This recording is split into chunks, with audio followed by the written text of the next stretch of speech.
What's up, Team Aaptiv? My name is Mary O, and today I've got the incredible DJ producer Joel Corry, and we're going to take him through a series of questions, and then we'll check out where he stands with this rapid fire challenge. Joel, hi. How you doing? Thank you so much for having me. I'm buzzing to do this. I'm pumped. I'm ready to go. Let's We're do so it. excited to have you on as well, and even before we start, though, I wanted to just wish you a happy early birthday. Thank you. Yep, it's my birthday tomorrow, but I'm happy. The sun is shining over here, so good vibes. Yeah, it looks so beautiful where you are right now. Yeah, it's lovely. It's obviously I live in London, so we don't usually get this nice weather. So it's a nice thing to have. And yeah, I'm just in my garden chilling out. So yes, it's lovely. Thank you. Yeah. So I want you to tell me, what are you going to do for your birthday? Because you guys are still under quarantine, right? Yeah, it's going to be a low key one this year. I should have been in Ibiza this week actually, so that would have been absolutely. I had a DJ gig booked tonight in Ibiza, so that would have been mental. So yeah, it's going to be a bit different to what I had planned. But yeah, I might just chill out with my family and get some pizza and have a bit of a quiet one. It's all good. Yeah, but you know what? I think it's still going to be a memorable one too, but in just a different way, right? Yeah, definitely. And there's loads of, in previous years I've had loads of wild ones, so that it's cool. It's at this age I've had so many birthdays that I'm getting too old. I know. I feel you on that too. Every year I'm like, oh, another one. Um, so I've got a question for you. How has being under quarantine affected your whole creative process? And what are some of the things that you're doing to stay active both mentally and physically? Yeah, I've actually creatively I've actually found it a positive thing because usually I tour so much that when I'm on the road and I'm taking a flight somewhere and I'm traveling, it's like now I've got full headspace just to focus on my music, and I have done for the last few months, and I've been able to create my next single, which I'm so excited about. And I just feel like if I was on my tour schedule, I might have not got this single done as quickly or to the level that it's at. So in that sense, I've used the time in a good way. And also, I've been touring like non-stop for the last 6 years. So it's kind of nice for me to have a break. I think I might have needed it. And to stay active, I like to go to the gym every day and train every day. So what I've done is at the beginning of lockdown, I got a load of gym equipment in my garage. So I've been able just to get my training sessions in at home. It's maybe not able to like train to like my maximum that I'd like to, but I've just found a way around it. And I've got a treadmill, so I do my cardio every single morning. So yeah, like it's okay, but I'm looking forward to the gyms opening. I think they're going to open on July the 4th, so I'm really looking forward to that. So I'm assuming you're going to be one of those that's like first on the line. As soon as the door opens, you're going to scream and go in there. That's me. I'm going to be outside at 6 a.m. like ready, like come on, open the doors. I know, same thing. Getting pumped outside. Let's go, let's go. So, talking about being active, you have a fitness app called Joel Corry PT. I want you to tell me about that app. Yeah. Yeah, so well, fitness has always been like a massive thing for me. Like my two things in life was always fitness, like going to the gym, and my DJing and music. And I took both of them seriously. And with the fitness side of things, there was a point where I was doing competitions and really taking it to that sort of high level. And I just wanted a way to give people like my training plans and my nutrition guides. I didn't have time to do like online sort of one-to-one PT and guidance. So I felt the only way I could do this is if I create an app that I put everything in there, all my training plans, all my nutrition plans. And it's also linked to my music as well, so you can hear my mixes and stuff while you're on the app. And yeah, it worked out great because it meant that I could just put the app out and anyone could download it off the App Store. And yeah, it got to #1 on the App Store when I released it. So, I was really happy about that. And the feedback from the app is great. And yeah, it's just a nice thing that I did, and I'm really, really pleased with it. Wow. So you're definitely creative in all realms. you competed in bodybuilding, created an app while you were also DJing at the same time? Yeah, it's pretty tough. Like, yeah, it was tough because when I was preparing for my competitions, I actually did my bodybuilder competitions for 4 years in a row. So I was doing them every year, but I was still touring rigorously, and it was tough. You know, like I don't know if anyone watching this has ever done a competition or planning to do it, but you know, you have to stick to a very strict calorie deficit diet, and you know, trying to stick to that while you're DJing to like 3, 4, 5 in the morning is pretty tough. You know, I've got some YouTube videos that kind of followed my prep during those times. So yeah, I documented it, so you could kind of see like the organization that went into it. But I always liked the challenge of it, so it was kind of, that's what motivated me as well to get through it. Mm-hmm. You know, I also competed in bodybuilding too, and I competed, I guess you Okay. could say, almost 18 years, and I remember that whole Oh process. wow, yeah. Yeah, it's very, very Yeah, intense. so yeah, it's very intense, and you know, we're talking about like a 4-month process here, like a 16-week preparation, and you know, it's to be honest, right? It was so tough, and you know, I put 150% into that, and I think that it's helped me in other aspects in life because the discipline needed to go through one of them preparations, you know, I don't think there's anything much tougher because it's like you're literally starving and you know what it's like a day to day getting through it. So but yeah, you know, it's not something that I'm doing now because now things, you know, my things with my DJ and my music really took off, which is what I always wanted. That was always my number one thing. So once things really took off with that, I had to kind of put the competitions and stuff on the back burner. But you know, I'm happy that I did it. It was something that I wanted to do for myself. I kind of got it out of my system, and now fitness is more of just you know, just staying fit and maintaining what I've got really, rather than pushing it to those higher levels. Yeah. Well, we're happy that you did it too, you know, because now we have your music, we have your discipline, your drive. It's all, they all kind of marry each other and they work together, you know?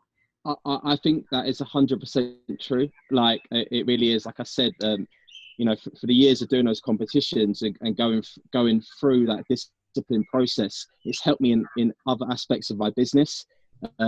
Just having the sort of like mentality and that sort of laser focus, tunnel vision to get things done.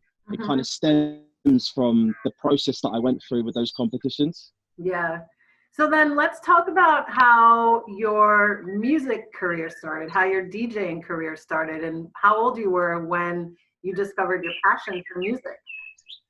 Yeah, sure. So when I was growing up, I was like 13, like 12, 13 years old. My brother was actually a DJ as well. So he had decks in his bedroom. Now back then, it wasn't like the CD decks we've got now. I'm talking about turntables with vinyls. It was a different era completely. But I used to like, you know, he had his friends over and they would be jamming out in his bedroom. You know, a couple of them were MCs. So, you know, they were like spitting bars while he was DJing. And I used to kind of watch it and get inspired by it. And I got my own pair of decks then when I was about 13. I was young, and I just took to it straight away, you know, and it became like a big hobby of mine because it would be, like I said back then, it was on vinyls, and you know, vinyls are not cheap. They're like eight English pounds for like one vinyl back in the day, and one vinyl had 2 tracks on it. So you know, when you're 13 years old and all you've got is your pocket money, really, I was spending all of that on these vinyls. So I would, you know, go to the shop one day a week and literally come home with one vinyl and slowly build up that collection. So yeah, and then just through my teenage years, I just continued the DJing and, you know, started DJing at under 18 events and sort of small functions. I was DJing at everyone's birthday parties, weddings, all this sort of stuff. And then I progressed into the club world and I started having residencies around London, which was great. That was such a cool time in my life, like my early 20s, you know. I was DJing in London like 5, 6 nights a week. It was just like proper on the scene. It was a really good time for me. And then I was like, okay, like how do I take this further? You know, like how do I go take this DJing to the next level? And the way to do it is through production. You know, to have your own tracks rather than just playing other people's music, playing your own stuff. And the dream is always to have like a hit record. You know, like to, you know, eventually play on the biggest stages around the world. So I realized that if I wanted to get to that, I had to focus in the studio and start creating music. And that's exactly what I've done. You know, I took a course in music production, and I was doing it, you know, in the evenings, and just practice makes perfect to that sort of thing. And then, yeah, over the years, like finally, the dream come true sort of thing happened, and one of my records hit, and then, you know, that was last year, and then since last year, it's just been just been the best year ever, just a proper roller coaster. Wow. So how long do you think how many years was that from the initial phase, I guess from the time you were 14 until your hit record? Yeah, so I mean, I'm 31 tomorrow, so we're talking 15 years. Wow. Yeah, we're literally talking about like 15 years of kind of like having this like a vision in your head of what you want to happen, and just kind of just keep pushing at it for like year and year and year, and finally it did happen. So yeah. Yeah, and I see why, you know, fitness is also such a huge part, because it's the same thing too when you're trying to transform your body. You know, it's not something that's going to happen overnight, and you have to commit to it for the long haul, with the hope that 15 years from now you're going to get to exactly where you need to be, you know, and it may not be 15 years, it could be a year. Yeah, exactly. It is literally like a lifetime commitment, and it's but you know, it's my passion, so it's what I love doing. So it's never felt like a chore or nothing like that. You know, it's always just felt like I've always just had that like burning hunger inside, like that desire to, you know, I'll do whatever it takes to make this happen, sort of thing. Mm-hmm. That's amazing. So, do you work out to music? Yeah, of course. Not my own music though, because I've had enough of that. I can imagine. So what happens? Have you ever had those moments where you really, really want to go and work out and your devices are all dead, or you forget your headphones? Do you just quit and not do the workout? Like, what happens? Oh no, you know, yeah, we've always had, everyone's had that thing where they've left their headphones at home or left them in the car, and they've got to the gym and gone, oh, where's my headphones? But you know, it just makes it that 10% harder, doesn't it, without music? But it's just a lesson to never forget your headphones, really. Exactly. What are some of your current favorite artists or songs? Ooh, that's a great question. Favorite songs right now. I am really digging. I'm trying to think who I've listened to recently. There's a UK act that I really like at the moment called Gracie. She's got a tune out with someone called 2020 Kid. It's a collaboration between both of them. I love her style, and I love that tune they've got out. That's wicked. Who else am I listening to? A lot of what springs to mind is a big record. What have I been listening to? Do you know, because I listen to mainly more like sort of DJ sets rather than actual like singles. I kind of more into my DJing. So the DJs that I follow are more sort of like techno DJs. So I listen to, you know, a lot of stuff. Adam Bayer, for example, he's got a big label called Drum Code, which is like a techno label. Mm-hmm. So I listen to a lot of his sort of podcasts and mixes when I'm working out, because when I'm working out, I like my beats to be really hard and really energetic. So for me, it's like whack on some techno and just get in the zone. Yeah, no, the same thing here too. Especially when I'm running or I'm doing cardio, something very intense. I need that rhythm in there too. So that's awesome. To other DJs. So now that we're done talking about exercise, let's talk about diet. So do you find, one, are you currently dieting? And how does your diet affect your performance when you're DJing, when you're working out, in all those aspects? Yeah, sure. Yeah. So right now, like I've got like a new single coming next month. So, you know, there's like photo shoots and the music video and all those sort of things coming up. So consciously, I kind of like just clean up the diet a little bit more, just because I know that's coming. But I tend to eat clean anyway. Like I always have done. I just guess it's like you know, a lifetime of being into my fitness, it's normal for me to eat healthy and clean. Obviously when I've done my preparations for the competitions, that's a different level where you're counting macros and you know, and you're sticking to a, as I said, in a calorie deficit, which is different. But right now I guess it's more like a maintenance diet, but just keeping it really healthy. You know, make sure I've got my fluid coming in a lot.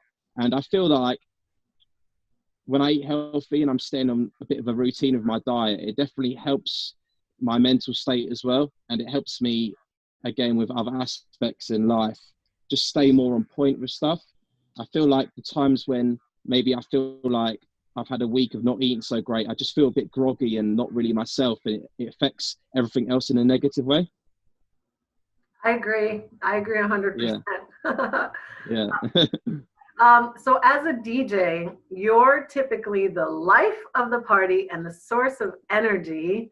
So what are some things that you do to wind down? Like meditation? Oh, you know what? I'm a bit of a workaholic, so I'm literally going from the moment I wake up to the moment I go to bed. I'm like always on the move, always thinking. But I would say like, it's a bit of a weird one, but when I go to bed at night, I sometimes just watch like chef videos on YouTube, like cooking programs. I like Gordon Ramsay a lot. I watch a lot of Gordon Ramsay. I love him too, actually. He's very entertaining. It's so funny. So sometimes before bed, I just put some Gordon Ramsay on, and then yeah, that's me sorted. That's so funny. That's like the complete opposite of what I thought you would say. But you know what? I call it mindless TV. You know, you just need to find something that you don't necessarily have to focus on so hard. That's exactly it. Just something that's a bit funny, you know. It's like, you know, it's like, yeah, you're right. That is funny. So a lot of your music is upbeat and lively, which is great for fitness. What do you think is the secret to producing good workout songs? I think with a good workout song, obviously you need energy. So you need that, a bit of a drop on it, a banging beat, something that when you're training you can really like get your pump onto. I also think that it needs to be uplifting. So you know, I have a lot of pianos in my tracks that give it that nice uplifting vibe when the pianos come in, and it gives you that feeling of a lift, which is important when you're training. And also, like, I think when you're in the zone, you kind of want to connect with what you're listening to. So my music, like a lot of my tracks, have got quite a lot of emotion in them as well. And I find that when you're training and you're really like homing in and sort of, you know, focused, if you can sort of connect with what you're listening to on a bit of an emotional level as well, it could just really give you that extra bit of edge. Mm-hmm. Sounds like you've mastered your craft. It's not just about putting stuff together. You're thinking about every single element of the song. You know? Definitely, yeah. That's amazing. So here's a serious question. With everything that's going on right now, what is the one message that you want to convey in your music and as an artist? Yeah, I guess with me, like with my music, I just want to make sure that I'm putting stuff out that makes people feel good, and it's just a very positive vibe. Like my tracks, as I said, I like to have a lot of emotion in them, and something that I really like is when I get messages on social media from people that literally like they're connecting with the tracks, and these tracks almost become like their own anthems in a way. You know, whether they're hearing them in the club or if they're listening to them when they're just on their own driving and they put them on in the car. It's because the people are actually connecting, because there's, you know, as I said, the tracks have got that emotion in them. So I just think it's really important for me to make sure my tracks have got that element inside them so people can connect with them, and it makes them feel good. That's all I want to do with what I'm putting out. Yeah, I feel it in your music too. I always feel good and happy and bumping. Yeah, good. That's it. That's what I'm about. Wait till you hear my next one. I can't wait. So, well, that was going to be my next question for you then. Tell me what you're working on right now, if you can. Yeah, I've got this track that I've literally been working on for like 6 months, and I finally finished it. And you know what, lockdown quarantine has helped me finish this song, so I'm grateful for it in that sense. And it's my favorite song ever. and like, I'm just so excited to get this out to the world. You know, it's going to be dropping next month, so I won't say any more about it now. Okay. But I'm just super happy with it, you know. Like, I just feel so good about the whole thing, and I'm excited now, so bring it on. Well, I'm excited too then. I'm going to be stalking your Spotify and your Instagram waiting. Yes. So you know what time it is then. I think it is time to work doing out lunges. and do the rapid fire questions. Are you ready? I'm ready. So what are we going to do? You want me to do lunges or squats? What am I doing? I think we're going to alternate between lunges and squats. How's that? So I'm going to follow your guide, yeah? You're going to tell me what to do. Yeah. So we'll do half lunges and half squats. Okay? Cool. I'm ready. All right. So let's start. Let me turn this. You probably can't see me, but we're going to start with lunges first. Are you ready? Let's just go ahead and start lunging. Okay, cool. I'm checking out your form. I want to make sure. Okay, here comes your first question. Morning workout or evening workout? Morning, 100% in the morning. Favorite feel-good food? Pizza, all day long. I love pizza. Coffee or tea? Oh, come on, coffee, obviously. I thought you would say tea. No, you need that caffeine. Big arena or small gig? Nah, big crowd, massive. I love the big crowds. Biggest role model? The Rock, Dwayne Johnson. I love him too. Your hype song? Oh, 50 Cent, Many Men.